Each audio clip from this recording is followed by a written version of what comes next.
Quero convidar os irmãos a abrirem comigo a Bíblia. Abra comigo, acho que está muito alto o meu. Abra comigo. Deixa eu achar o texto aqui. Mateus capítulo 11, versículo 28. Mateus capítulo 11, versículo 28. Os irmãos encontraram? Vou esperar um momento. É o primeiro evangelho de Mateus, capítulo 11, versículo 28. Nós vamos ler até o versículo 30. Aleluia. Amém? Glória a Deus. Diz assim a palavra do Senhor: venham a mim todos vocês que estão cansados e sobrecarregados, e eu os aliviarei. Tomem sobre vocês o meu jugo e aprendam de mim, porque sou manso e humilde de coração, e vocês acharão descanso para a sua alma, porque o meu jugo é suave e o meu fardo é leve. Até aí os irmãos podem tomar assento na presença de Deus. Nós estamos nessa já terceiro domingo de uma série de mensagens, onde nós estamos estudando sobre mediante a fé, sobre nos tornarmos para Deus, nos convertermos, e estudando sobre o nosso evangelho, que é o evangelho segundo Deus, que é um evangelho que é revelado no Antigo Testamento, que é revelado desde sempre. Então, nós estamos estudando sobre essa palavra e sobre esse evangelho. Nos domingos passados, nós estudamos sobre esse importante princípio da fé, mediante o qual nós somos salvos pela graça de Deus. A fé que leva a pessoa a tornar para Deus, ou seja, a se converter, a voltar para Deus, a voltar-se para Deus. Esse é o evangelho. O evangelho é isso. O evangelho é Deus chamando o seu povo, chamando homens e mulheres ao arrependimento, para que voltem para Ele. Jeremias capítulo 3, versículo 1b, diz assim: ora, tu te prostituíste com muitos amantes, mas, ainda assim, torna para mim, diz o Senhor. Esse é o evangelho, irmãos. O evangelho não é a mensagem central apenas dos 4 livros do Novo Testamento que levam esse nome, mas a Bíblia toda é evangélica.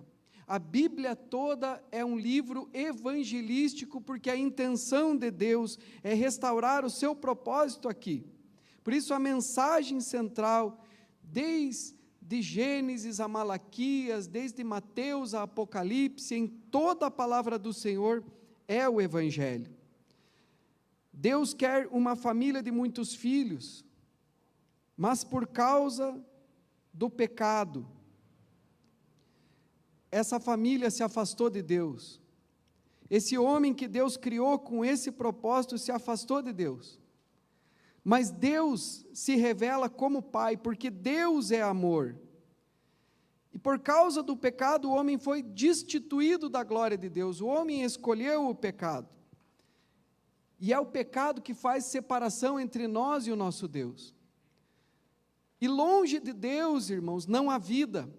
Por isso que a palavra do Senhor diz que o salário do pecado é a morte.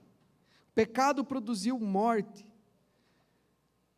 Mas em toda a história, Deus quer restaurar esse propósito.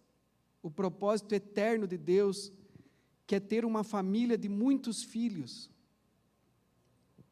E assim, Ele está chamando as pessoas, em toda a história, em toda a Escritura. Esse é o Evangelho: tornai-vos para mim. A salvação está antes da lei, antes dos patriarcas, quando Deus já anuncia o Evangelho às pessoas, numa época remota, num tempo remoto. Mas o interessante, irmãos, é que a salvação sempre foi pela graça. Mesmo no tempo da lei, a salvação já era pela graça. Se você lê o livro de Hebreus, você vai perceber que sempre foi e sempre será somente pela graça. Está escrito que o templo terreno é uma parábola do celestial, uma figura do celestial, algo que Deus usa aqui, comum, visível, para nos mostrar, para nos revelar coisas invisíveis, coisas superiores, coisas maiores. E assim o templo era uma parábola do celestial, assim como o sangue dos animais, que eram mortos, e devia ser o sangue aspergido sobre os utensílios do templo, também é uma parábola que aponta para o sangue de Jesus. Nós sabemos que hoje nós somos o templo, e esse templo são pedras vivas, espirituais. Nós estamos como igreja construindo essa igreja, edificando essa igreja, edificando esse templo do Espírito Santo que somos nós, pedras vivas, e nós precisamos que o sangue de Jesus seja aspergido para santificar esse templo que somos nós.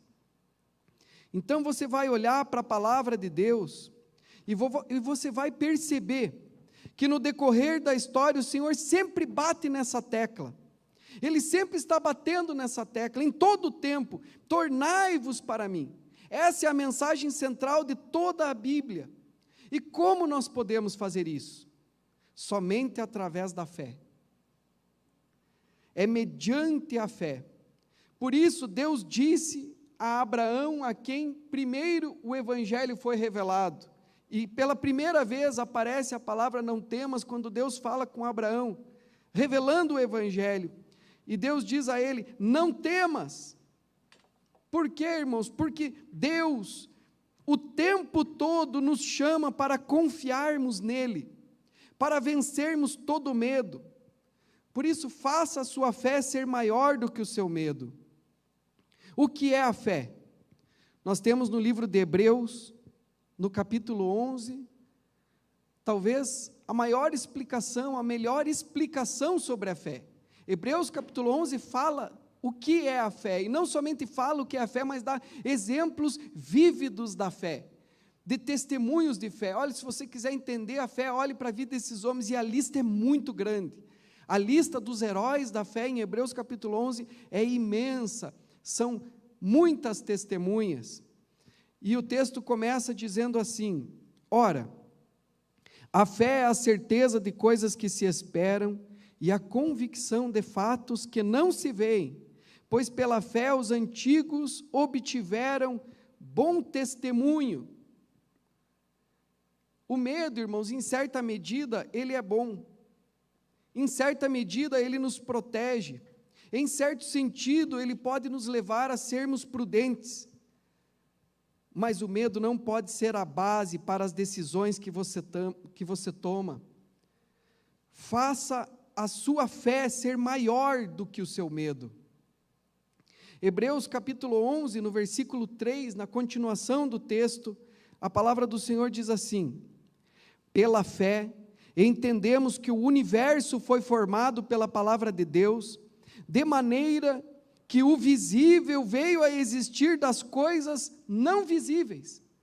É pela fé que nós entendemos isso, que tudo o que nós vemos veio a existir daquilo que não podemos ver, veio a existir através da palavra de Deus.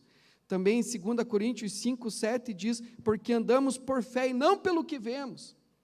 Então a fé não depende daquilo que nós enxergamos, daquilo que nós vemos, mas a fé é a certeza, o firme fundamento daquilo que esperamos, a certeza, a prova daquilo que nós não vemos.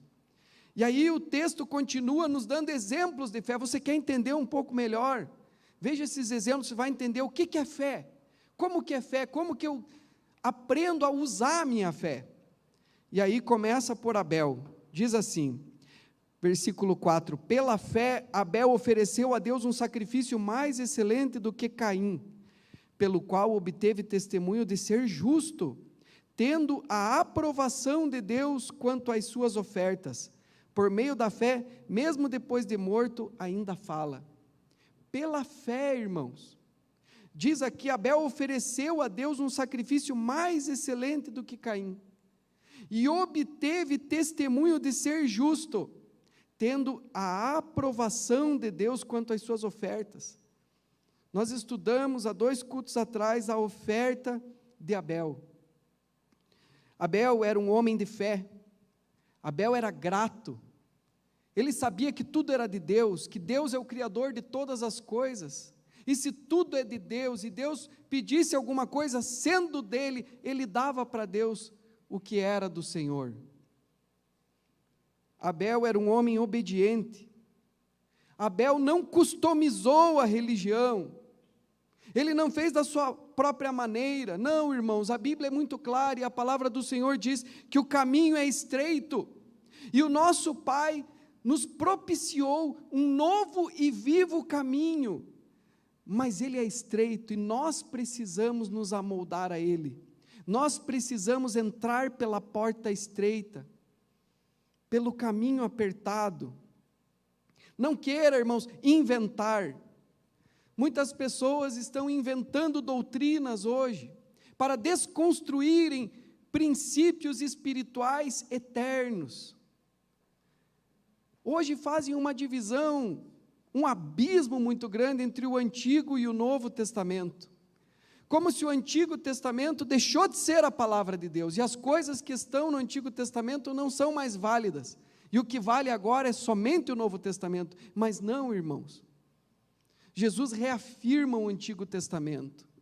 A lei mais importante que Cristo nos fala, que é de amar a Deus sobre todas as coisas, é o Shema Israel, o Senhor teu Deus é o único Senhor, e assim por diante, irmãos. O Antigo Testamento ainda é a palavra de Deus, a palavra viva de Deus, a palavra inspirada por Deus.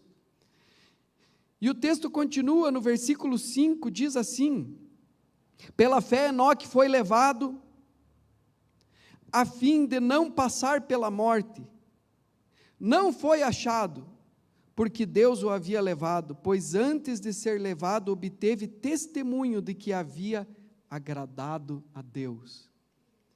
Vejam só, irmãos, este homem foi arrebatado, Deus para si o tomou. A Bíblia diz que Enoque andou com Deus, Enoque se tornou para Deus, Enoque buscou a Deus, e Enoque andou com Deus, de uma maneira que Deus se agradou dele, que para si o tomou, e isso é maravilhoso. E o versículo 6 continua dizendo assim: de fato, sem fé é impossível agradar a Deus. Por quê, irmãos? Porque se eu não tiver fé, Deus vai falar e eu não vou conseguir fazer, ou eu não vou querer fazer, porque não creio, porque há em mim um perverso coração de incredulidade. Então, sem a fé é impossível agradar a Deus. E o texto continua dizendo assim no versículo 6: porque é necessário que aquele que se aproxima de Deus creia que Ele existe e que recompensa os que o buscam. Olha que tremendo, isso é Novo Testamento, irmão, está escrito aqui. Sem fé é impossível agradar a Deus, e é necessário que aquele que se aproxima de Deus creia que Ele existe e que é galardoador, ou seja, presenteador, recompensador daqueles que o buscam. Deus abençoa todo aquele que crê. A fé traz resultados porque Deus abençoa todo aquele que crê. Aqui nós vemos claramente, irmãos, o princípio de tornar. A Bíblia diz: tornai-vos para Deus, e eu me tornarei para vós outros, diz o Senhor. Nós vemos esse princípio aqui, irmãos, porque Deus está falando que Ele é galardoador, que Ele é presenteador dos que o buscam, e não apenas o princípio de tornar, mas também o princípio da paternidade, porque Jesus falou: se vocês que são maus sabem dar boas dádivas aos vossos filhos, não dará o Senhor coisas boas àqueles que lhe o pedirem? Deus é Pai, Deus se revelou como Pai, e isso é maravilhoso. E o texto continua aí no versículo 7, mais um exemplo de fé, falando de Noé, e diz assim: pela fé, Noé, divinamente instruído a respeito de acontecimentos que ainda não se viam, e sendo temente a Deus, construiu uma arca para a salvação de sua família. Assim ele condenou o mundo e se tornou herdeiro da justiça que vem da fé. Vejam, irmãos, pela fé, advertido de coisas que aconteceriam, diz aqui, que ainda estavam por vir, e sendo temente a Deus, construiu uma arca para a salvação de sua família. Nós estamos avisados das coisas que estão por vir. Jesus está às portas, e sendo tementes a Deus pela fé, nós precisamos construir uma arca, espiritualmente falando, para os nossos dias, para salvarmos esta geração. Precisamos construir uma comunidade, construir uma igreja, sermos ministros do mercado, sermos um povo sacerdotal, escolhido para proclamar, para anunciar a obra e a grandeza do Senhor e o evangelho do Senhor nosso Deus nos nossos dias. E aí, irmãos, vem os patriarcas. Veja bem, aqui nem entrou ainda em Abraão, Isaque e Jacó, que depois Deus mudou o nome para Israel, povo escolhido Israel. Não, ainda nem está nos patriarcas.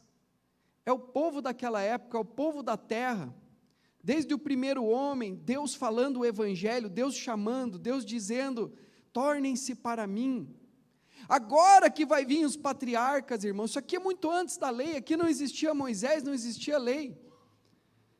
E aí começa aqui pelo patriarca Abraão, versículo 8, pela fé, Abraão, quando chamado, obedeceu, a fim de ir para um lugar que devia receber como herança, e partiu sem saber para onde ia. E eu vou ficar aqui, irmãos, porque o texto continua mostrando assim que é a fé. Isso é ter fé, é desse jeito, fé é dessa maneira. E aqui nós vemos a fé de Abraão, que é o pai da fé, o patriarca. Veja, irmãos, fé é obedecer sem fazer perguntas. Quando nós olhamos para Abraão, Deus o chama, lá em Gênesis capítulo 12, versículo 1, diz assim, sai da sua terra, da sua parentela e da casa do seu pai, e vá para a terra que eu lhe mostrarei. Você não vê no texto Abraão questionando, mas onde é a terra, Senhor? Como é essa terra? Quando é que eu vou chegar na terra? Não, ele simplesmente crê, porque ele sabe no seu íntimo que aquele que o chamou é fiel. Fé é obedecer os princípios da palavra de Deus sem fazer perguntas. Há muitas pessoas que não estão alcançando grandes resultados, porque o tempo todo elas estão fazendo perguntas para Deus. Por que isso, Deus? Por que aquilo? Quando que isso vai acabar? Eu não aguento mais. O Senhor está vendo o que está acontecendo comigo? Irmãos, Deus não deixou de ser Deus por causa de uma pandemia. Tudo o que acontece na vida daqueles que o amam, na vida daqueles que o amam, está no seu controle.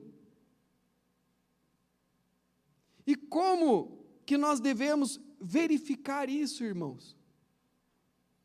Romanos capítulo 8, versículo 28 diz assim, e é importante nós fazermos essa verificação, porque a Bíblia diz que nem um fio de cabelo não cai da sua cabeça sem que Ele permita, mas isso é para os que o amam, e diz Romanos 8, 28, sabemos que todas as coisas cooperam para o bem daqueles que amam a Deus, daqueles que são chamados segundo o seu propósito. Então você precisa verificar uma coisa aqui, se você ama a Deus, e é lógico que isso é intrínseco, você sabe, mas é também verificável. E como que eu vou saber disso? Se você crê, se você confia em Deus, se você obedece a Deus. 1 Coríntios capítulo 13 fala sobre isso, é uma característica do amor. O amor tudo crê, tudo sofre, tudo espera, tudo suporta. O amor jamais acaba, o amor espera por Deus, espera em Deus, o amor crê em Deus, o amor confia em Deus, o amor obedece a Deus. João capítulo 14, versículo 21 diz assim, irmãos: aquele que tem os meus mandamentos e os guarda, esse é o que me ama, e aquele que me ama será amado por meu Pai, e eu também o amarei e me manifestarei a ele. Olha o princípio do tornai-vos aqui novamente. Eu também o amarei, aquele que me ama, ele me ama, eu o amarei, ele me ama, eu o amarei, ele guardará os meus mandamentos, e eu e o meu Pai nos manifestaremos a ele, viremos para ele, nele faremos morada. Isso é muito poderoso, irmãos. Aí nós percebemos que quem ama, obedece. Aquele que me ama, guardará os meus mandamentos. Gálatas capítulo 5, versículo 6. Porque em Cristo Jesus nem a circuncisão, nem a incircuncisão tem valor algum. Nada religioso, ritualístico, misticismo, crendice, superstições, nada disso tem valor algum. Acender vela, fazer esse tipo de coisa, nada disso tem valor algum. Mas a fé que atua pelo amor, é isso que Deus procura nos verdadeiros adoradores. A fé que atua pelo amor. Como assim fé que opera pelo amor? É a obediência da fé.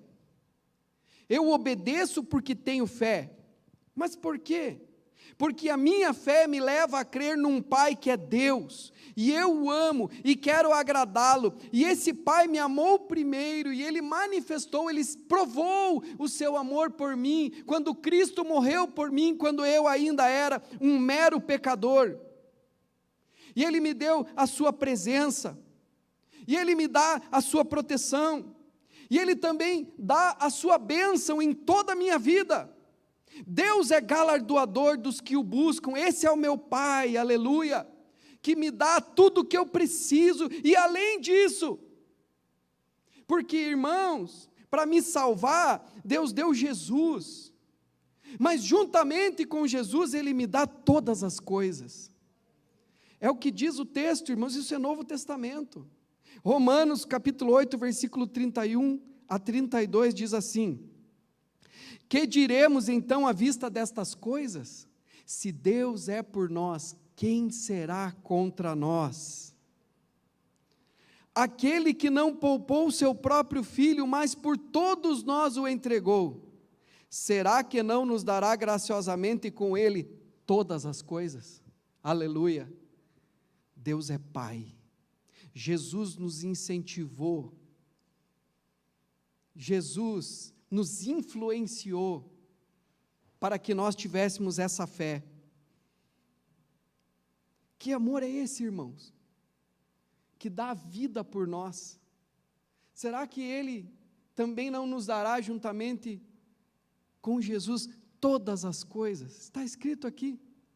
É o não temas do Evangelho. Tornai-vos para mim. Mas Senhor, não temas, confia. Se Deus é por nós, quem será contra nós? Essa é a nossa fé, irmãos. Gênesis capítulo 12, no versículo 1 a 3, Deus apresenta o Evangelho, revela o Evangelho a Abraão no Antigo Testamento, porque esse sempre foi a centralidade da palavra do Senhor. A Bíblia é evangélica, por isso nós precisamos ser um povo evangélico, não no sentido religioso da palavra, mas no sentido da essência, de evangelizarmos. A palavra de Deus, a Bíblia, é um livro de evangelização, e aqui Deus vem e chama Abraão.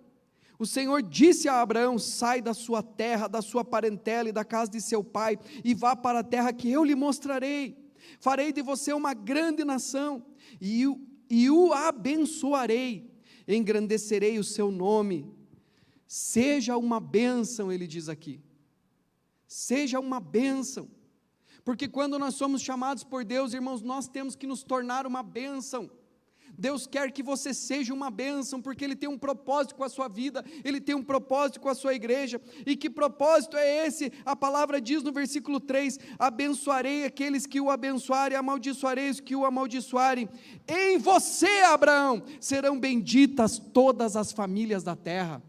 Deus quer salvar todas as pessoas, irmãos, e Ele conta conosco. Por isso que quando nós assumimos a missão e o chamado de Deus, e nos tornamos para Ele, nos convertemos a Ele, e pegamos a missão, Senhor, eu vou, porque esse é o ide pregai o Evangelho, fazei discípulos de todas as nações, ensinando-os a guardar todas as coisas que vos tenho dito, e certamente estou com vocês todos os dias até a consumação dos séculos. Por que isso é tão importante, irmãos? O Antigo Testamento fala da Arca da Aliança. Certa vez a Arca da Aliança foi perdida, e a Arca da Aliança simbolizava, era uma parábola, uma figura da presença de Deus no meio do povo, do Emanuel, do Deus conosco. E a arca foi parar numa casa, e essa casa guardou a arca, acolheu a arca, cuidou da arca. A Bíblia diz que enquanto a arca esteve naquela casa, a presença de Deus naquela casa, aquela casa prosperou. Aonde a Arca da Aliança está, a casa prospera, Deus faz florescer, Deus abençoa, Deus realiza projetos, sonhos, daquela família, daquela casa. Por isso que é tão importante, irmãos, esse desejo de fazer a obra do Senhor, de se apresentar na igreja. Eu quero aprender, eu quero seguir o trilho da liderança, eu quero ser um líder de célula, pastor, me ajude, eu quero ser um líder de célula, eu quero fazer também a obra de Deus, porque quando você ouve o chamamento de Deus, o ide, Ele diz, certamente estarei com você, na sua casa, na sua vida, todos os dias, até a consumação dos séculos. E a presença do Senhor, por si só, é abençoadora. Se Deus está ali, irmãos, quem será contra aquela casa? O que pode fazer o homem? Aqui Deus anuncia o Evangelho a Abraão, e Abraão, ele começa a pregar sobre o Deus único, ele começa a anunciar sobre um Deus único, a falar para eles: vocês são idólatras, saiam dessa idolatria, dessa religião vã, conheçam o meu Deus é o Deus vivo e verdadeiro, o meu Deus é o que criou os céus e a terra, pelo poder da sua palavra, esse é Deus, a Ele vocês devem servir. Abraão evangeliza os povos, evangeliza as pessoas. O mesmo Senhor nos chama hoje para tornarmos para Ele. E eu quero ler para você o texto do culto, Mateus 11, 28, 30. Venham a mim, todos vocês que estão cansados e sobrecarregados, e eu os aliviarei. Venham a mim, tornai-vos para mim, todos vocês que estão cansados e sobrecarregados. Vocês percebem aqui o princípio do tornai-vos? Tornai-vos para mim, e eu me tornarei para vós outros. Nunca, irmãos, nunca alguém buscou a Deus com sincero coração e entregou a sua vida e se converteu, que Deus não tenha abençoado. Nunca, nunca na história da palavra do Senhor, da Bíblia. Jesus está prometendo isso aqui, é uma proposta, é um convite, mas tem uma promessa, tem uma proposta: vinde a mim, todos vocês que estão cansados e sobrecarregados, e Ele diz: e eu vos aliviarei. E o texto continua dizendo: tomem sobre vocês o meu jugo e aprendam de mim, porque sou manso e humilde de coração, e vocês acharão descanso para a sua alma, porque o meu jugo é suave e o meu fardo é leve. São duas propostas distintas, porque uma coisa é alívio, outra coisa é descanso para a alma. Todos os anos nós fazemos uma pedalada até a cidade de Três Itilhas, 100 quilômetros, e quando nós chegamos no final do pedal, a maioria de nós, por não sermos tão atléticos, chegamos quase morrendo, e a primeira coisa é jogar a bicicleta de um lado e deitar no chão. E quando você chega e você deita no chão, você sente alívio. Isso é alívio. Mas descanso mesmo só depois de alguns dias, de boas noites de sono, que você vai ter descanso. Quando a gente vem para Jesus, a gente tem alívio. Mas Jesus não para por aí. Jesus quer se tornar o nosso mestre, o nosso Senhor. E Ele diz: aprendam de mim, que sou manso e humilde de coração, e encontrareis descanso para a vossa alma. Porque o meu fardo é leve e o meu jugo é suave. O jugo, irmãos, é aquela canga que os animais levam, que vai 2 animais no mesmo jugo. Por isso que a Bíblia diz: não se prenda a um jugo desigual com os incrédulos. A palavra cônjuge vem disso, vem de estar no jugo, no mesmo jugo do casamento, o cônjuge. A palavra significa que nós muitas vezes chegamos sob o jugo do pecado, cansados, sobrecarregados. Isaías diz: eu quebrarei de sobre vós o jugo da escravidão, da servidão.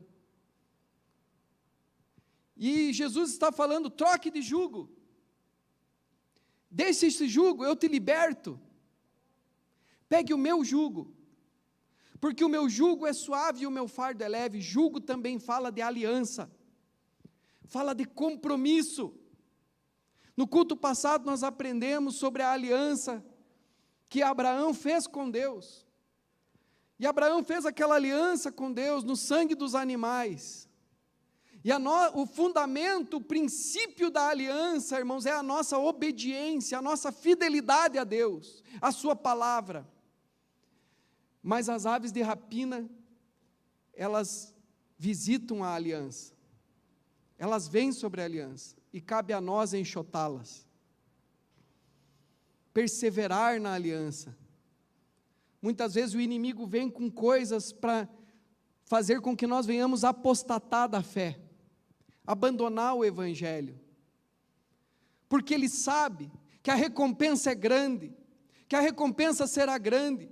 Então ele vem ali para macular a aliança, ele vem ali para sujar, para contaminar a aliança, trazendo dúvida, trazendo incredulidade, dizendo para você: não, Deus falou isso, mas não é dessa maneira, não é bem assim que Deus quer dizer, pode comer desse fruto, pode fazer isso e aquilo, não tem problema. Mas nós precisamos perseverar na palavra de Deus, irmãos, e nós vemos claramente esse princípio do tornar aqui, porque o Senhor quer dar descanso, alívio e descanso para as nossas almas. Tomem sobre vocês o meu jugo e aprendam de mim. Quando você aceita Jesus como Senhor, você se dobra diante dele, o reconhece como Senhor e Salvador pessoal da sua vida, e você o aceita como seu mestre. Ele vai guiar os passos seus com firmeza, com sabedoria, numa reta direção, porque o que o Senhor tem para nós na sua palavra é o melhor. Muitas vezes nós pensamos: do meu jeito é melhor. Não é, irmãos, isso é incredulidade. Quando nós amamos a Deus, nós confiamos em Deus e nós cremos: do seu jeito é melhor, Senhor, do seu jeito é melhor. Talvez você está cansado hoje, porque se afastou do teu primeiro amor, da tua fé. Talvez você está cansado, sobrecarregado com o peso da ansiedade, do medo, da angústia, do desespero, da solidão, do vazio. Talvez você está cansado e sobrecarregado por causa do peso, do jugo dos seus pecados. Você bebe todas as taças dos prazeres, mas você sai frustrado. Você bebe, se embriaga e você volta amarrotado e frustrado, porque nada disso preenche. Você curte todos os prazeres da vida e você busca satisfação pessoal, realização, mas nada disso preenche você, nada disso dá significado à sua história. Se você está cansado, frustrado, sobrecarregado, esse convite é para você. Jesus está dizendo: vinde a mim, torna-te para mim. Mas talvez você tenha uma vida boa, talvez você seja uma pessoa trabalhadora, honesta, que cuida bem da sua família, que tem o respeito dos seus amigos, que tem uma vida humana onde você está tentando fazer tudo certinho. Mas isto também não está satisfazendo você, porque você tem um vazio existencial dentro de você que é do tamanho de Deus. Nós fomos criados para Deus, fomos criados para esse relacionamento, para essa intimidade, para essa aliança com Deus. E nós só encontraremos alívio e descanso para a nossa alma a partir do momento que nós voltarmos para Deus, que nós aceitarmos Jesus como nosso Senhor. Então você encontra descanso. Um descanso que uma noite de sono boa não consegue oferecer a você, porque não se trata disso. Muitas pessoas estão cansadas e sobrecarregadas, mas é espiritual. A pessoa não consegue fluir na vida, fica amarrada, paralisada, uma paralisia, uma canseira, uma fadiga, e ela não consegue realizar. A Bíblia diz, irmãos, que o Senhor opera em nós tanto querer quanto realizar segundo a sua boa vontade. Há um poder realizante na fé. Férias. Você pode tirar férias nos lugares mais bonitos do mundo, mas isso não pode oferecer o descanso para você que só Jesus oferece. Você pode ter o descanso de um remédio, de um ansiolítico, mas nenhum ansiolítico no mundo pode oferecer a você o descanso. Você pode ter as experiências dos maiores deleites dessa vida, mas ainda assim você não ter esse descanso da alma, porque só Jesus pode dar esse descanso a você. Aprendei de mim, troque o jugo, Ele vai perdoar os seus pecados, e Ele vai ensinar a você uma vida que agrada a Deus. Porque a canseira que nós sentimos, irmãos, não é a canseira do trabalho, porque o trabalho é um deleite, o trabalho é uma bênção. Deus nos renova. Você chega cansado do trabalho e tem um sentimento de missão cumprida quando esse trabalho é feito para a glória de Deus. E você deita na cama e no dia seguinte você está descansado. Não é o trabalho que pesa. O que pesa nas nossas vidas é o pecado. O pecado é um peso, o pecado é um jugo, o pecado sim, o pecado machuca. O pecado destrói, o pecado é um fardo. O Senhor Jesus quer ser o teu mestre. Entregue a Ele o controle da sua vida. Jesus vai dar direção a você. Por isso, irmãos, nós temos que nos curvar diante dEle e aceitá-lo como nosso Salvador pessoal. Tornai-vos a Deus e Ele tornará a vós outros. Há uma palavra no livro do Apocalipse que eu acho tão maravilhosa, que o Senhor está à porta batendo. Esse é o Evangelho, o mesmo Evangelho pregado no Antigo Testamento, é o Evangelho do Novo Testamento. Tornai-vos para mim. Deus nos ama, Deus te ama, Deus faz questão de você. O amor de Deus é a sua fraqueza. A Bíblia diz que a fraqueza de Deus é mais forte do que os homens, porque o seu amor faz com que você seja necessário para Deus. Deus faz questão de você, ao ponto de dizer a Bíblia: eis que estou à porta e bato.